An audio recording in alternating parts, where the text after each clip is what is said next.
od razu płynnie, bez jakiegoś większego podsumowania, przejdę do naszego drugiego przedstawiciela z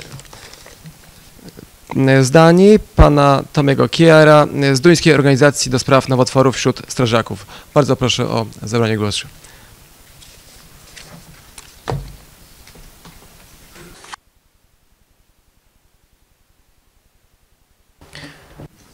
Again, today I want to express the honor it is for me to be here, and I'm really proud of you Polish firefighters and fire chiefs to address this issue among health problems to firefighters. It's important that we have a healthy working life, and also when we get back home to our families that we stay healthy. And it's not only physical health, it's also mental health. Well, I've been a firefighter for 27 years. I'm a special trained firefighter in high rescue operations, rescue diving. I'm trained as a fire officer. I didn't work as a fire officer because I want to put out the fires and rescue the citizens directly.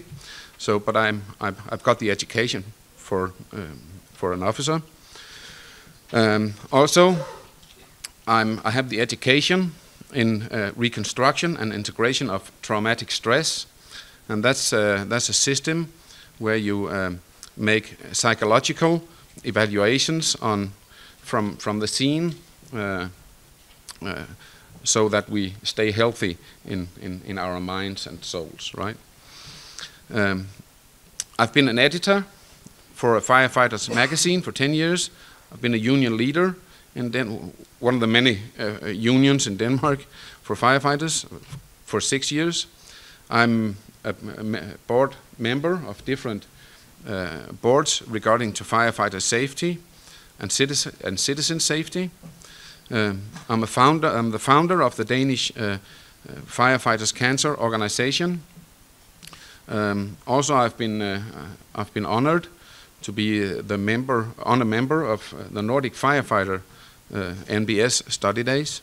Also, this year, I received the Danish Community Award for the work I've been doing for firefighters all around the country and also abroad in Europe. So, enough about me.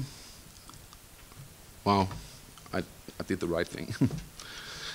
Here and now, my presentation for you today is like here and now, a danger for firefighters. But we all know about that.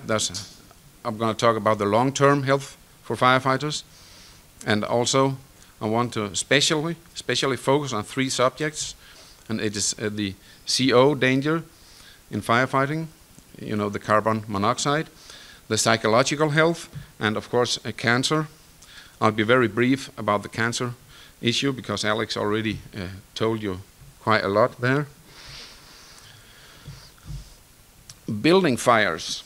15 years ago, or 20 years ago, for flashover, for a fire to start to flash over, it was 15 minutes. 15 minutes. Today it's 3 minutes. And even today, the smoke contains more toxic gases. In the lower picture, you can see it's a fire test done outside in the open with different kind of insulation materials, such as polystyrene that you actually have in this area. Alex told you about it. That's the one to the left. So you see when that burn, it really produces a lot of toxic smoke. The here and now safety for firefighters. This is just a few of them because we already know about it. We are trained and we are educated to recognize all these dangers, such as building collapse, burn and heat stress, the carbon monoxide thing that goes to the brain and you make you collapse, and the explosions in a fire.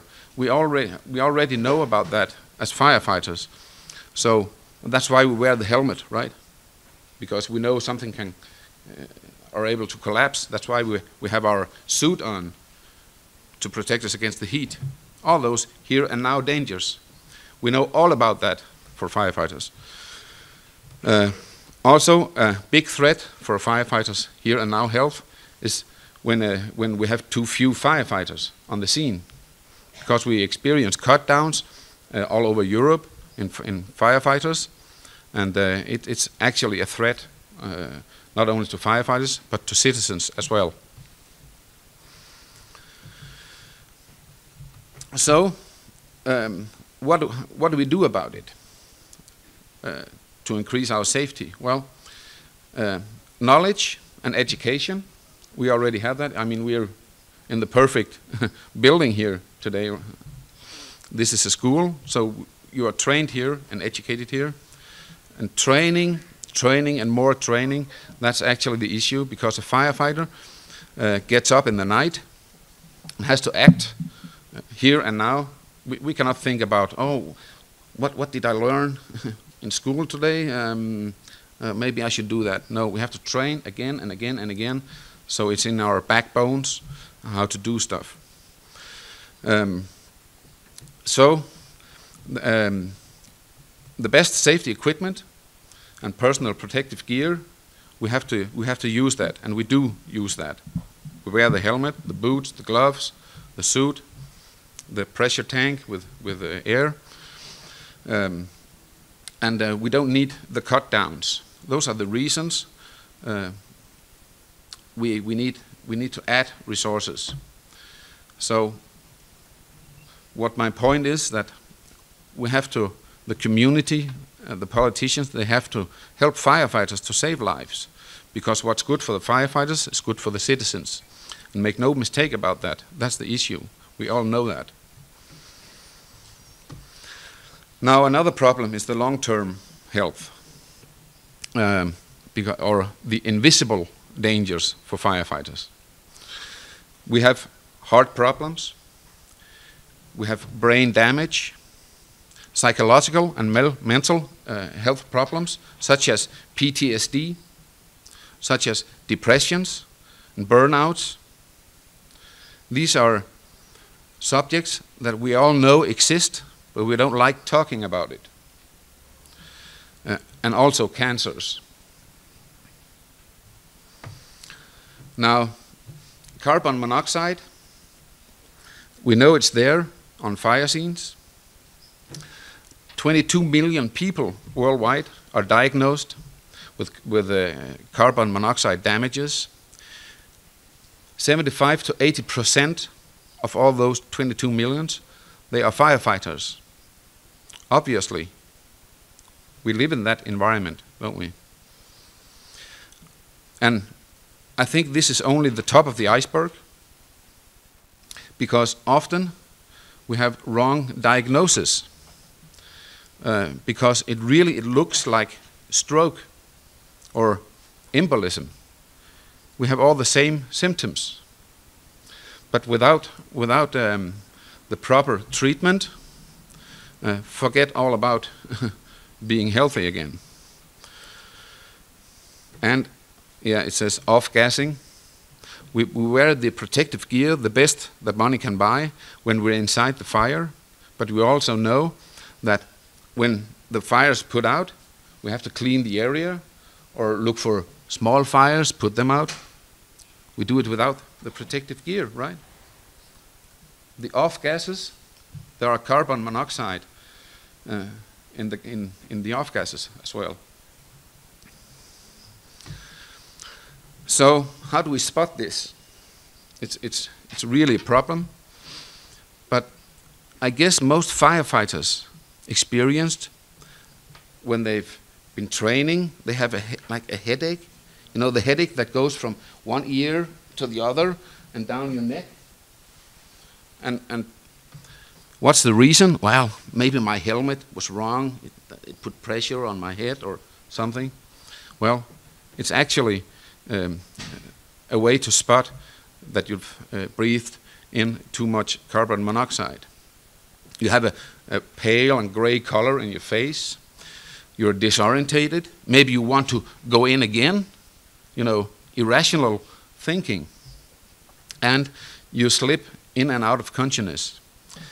If you detect those symptoms, you need to action, to put it on action. If not, you have these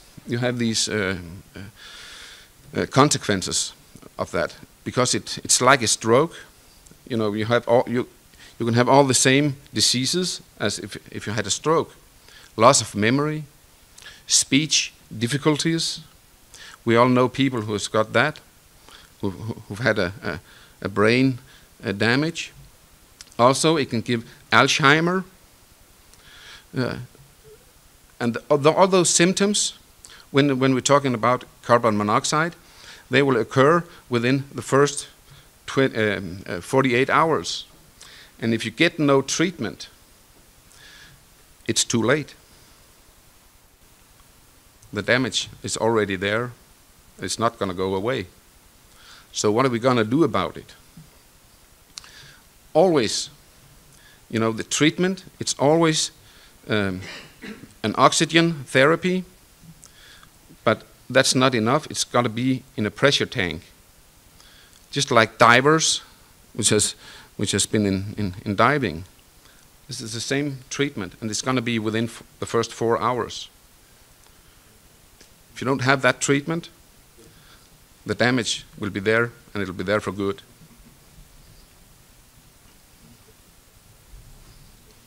It's an invisible danger we face. Now we have psychological damages as well.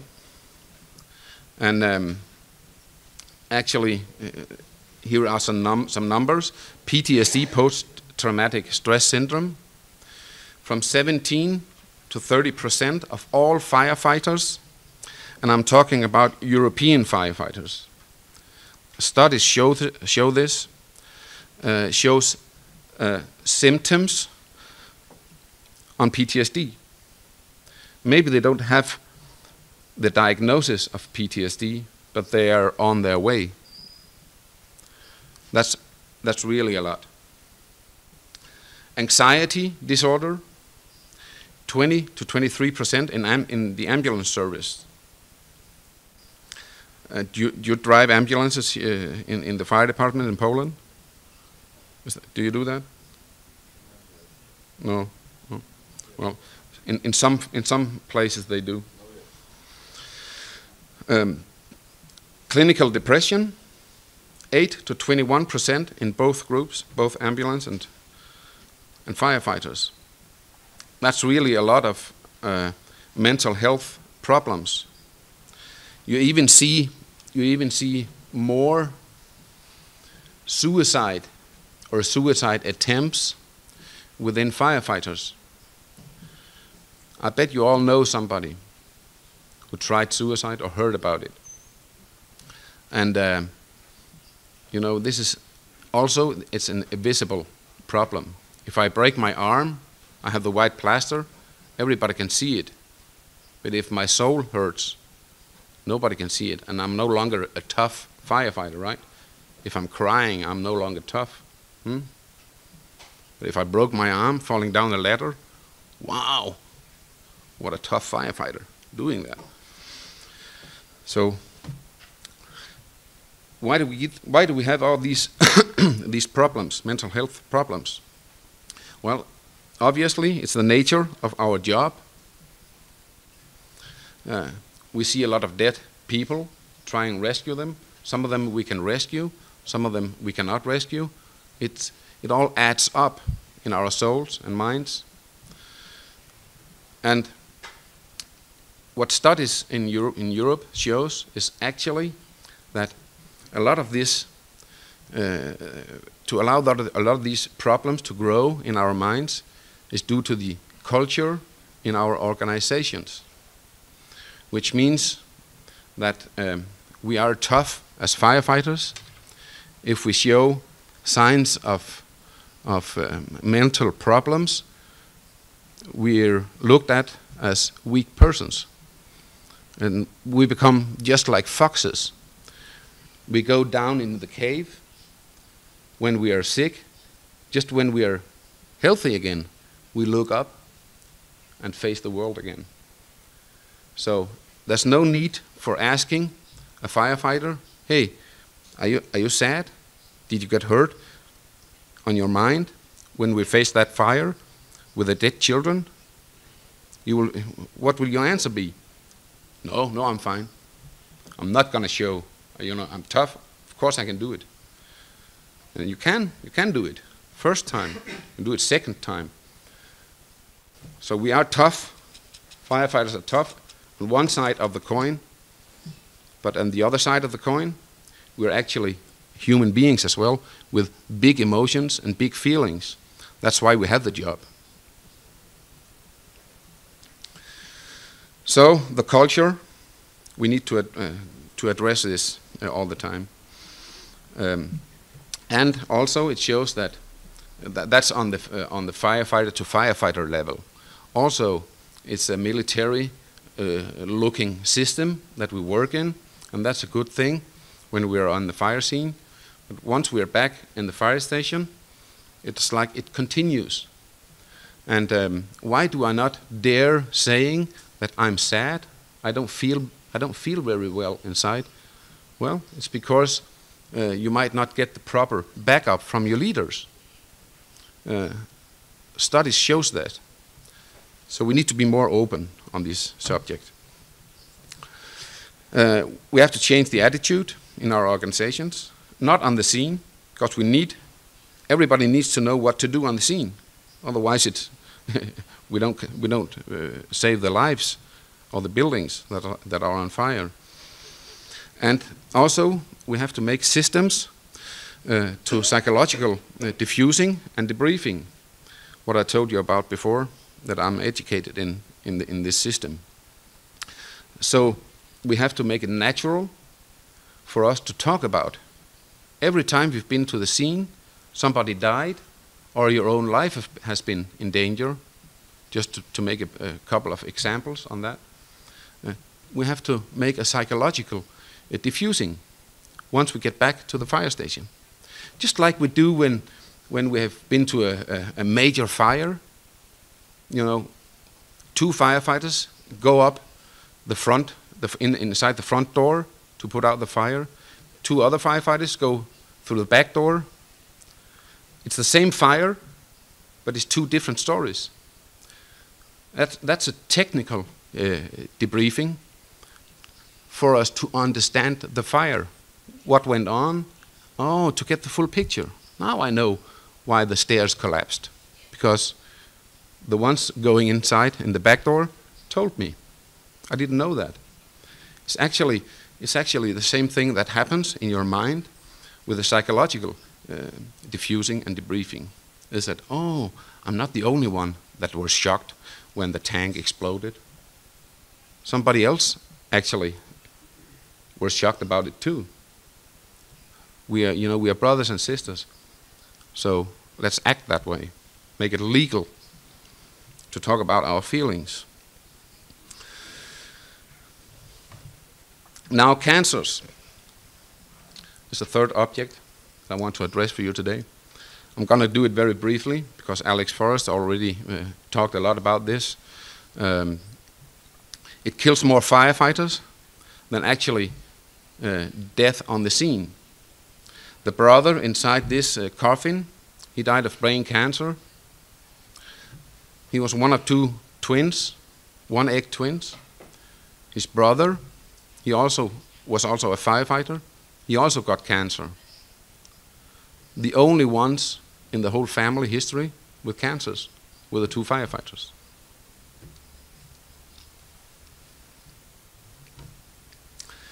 So why is it?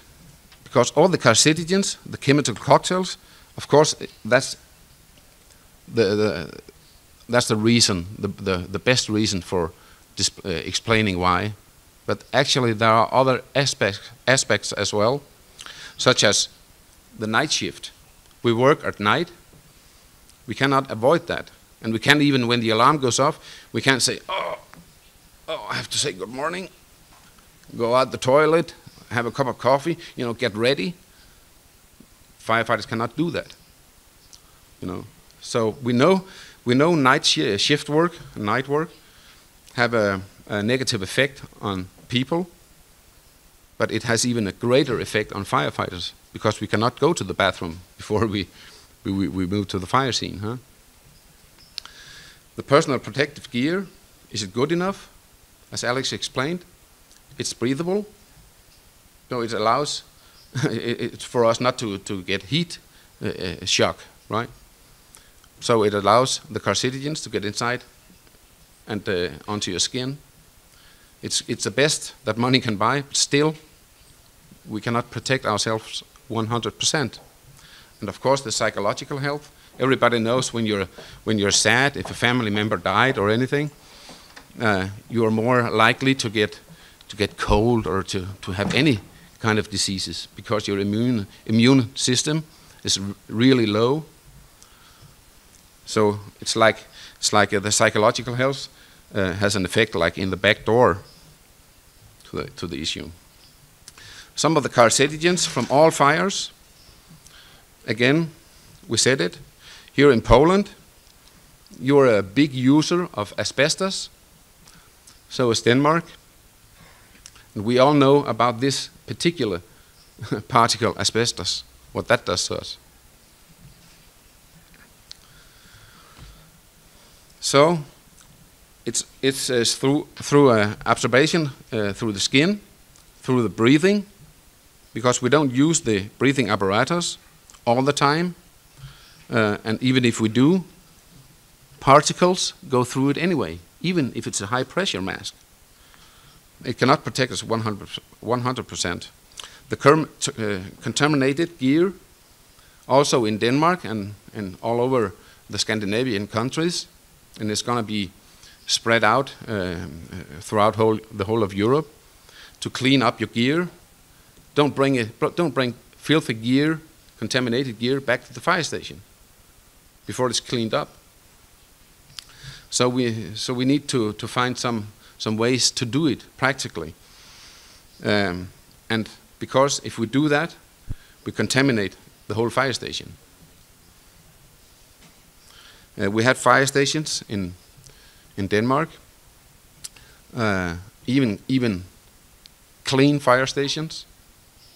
And after a fire where we detected asbestos, we tried everything we could to clean the gear.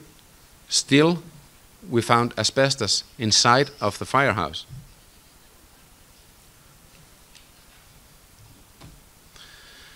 See those firefighters?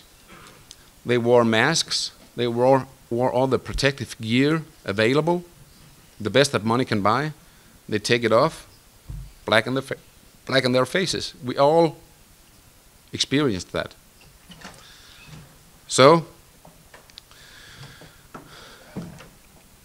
this is a thing we cannot protect us 100%, but we can clean all gear, make the procedures, how to do it before bringing it back home to the station. We can see to it that we have clean firehouses, and even in the houses with clean and not clean areas. I know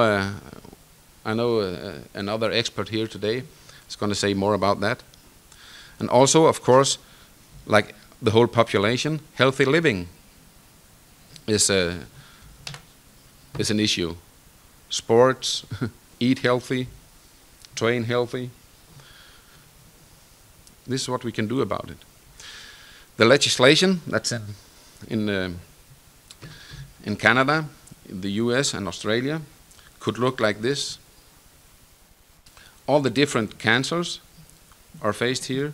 This is actually what we are hoping for the politicians to make this legislation, to protect firefighters. So that if you have leukemia and you've been a firefighter for 5 years, you're covered. This is not what happens in Europe today, not in Poland, not in Denmark, not anywhere.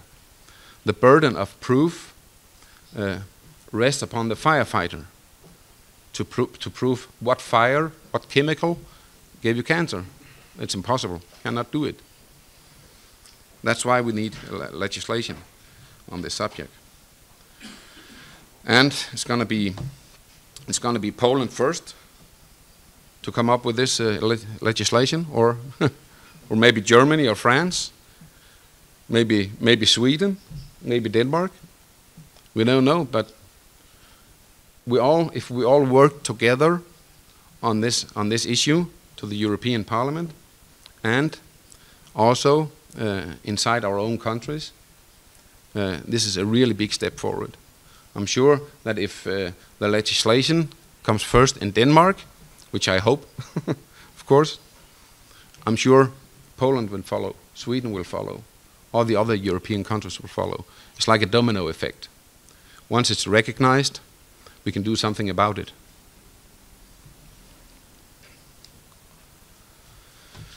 So again, help firefighters to save lives, because what's good for firefighters is good for the citizens. Make no mistake about that. We do cooperate in Europe on this issue in all the Nordic countries. We have seminars every year and throughout the year discussing this subject. And also in the European countries, in EFUA, we discuss this. By the way, I think that your deputy chief and commander of the state fire service, Mr. Marka, did I pronounce it right? Your name? More or less, yeah. I know. It's an honor that you actually bring this up, this subject, healthy firefighters. And actually we have a symbol. It's the hose that you can see here. That's a symbol for all European firefighters to stay healthy and fight cancer and fight diseases. And since you are the leader in this topic, I want you to give me the honor and the respect and wear one of these. So please come to me.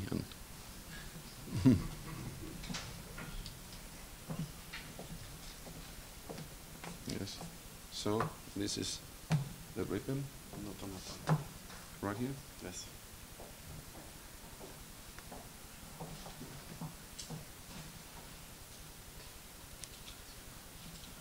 So this is it.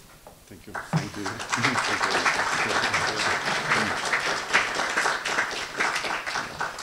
Yes, it's an honor.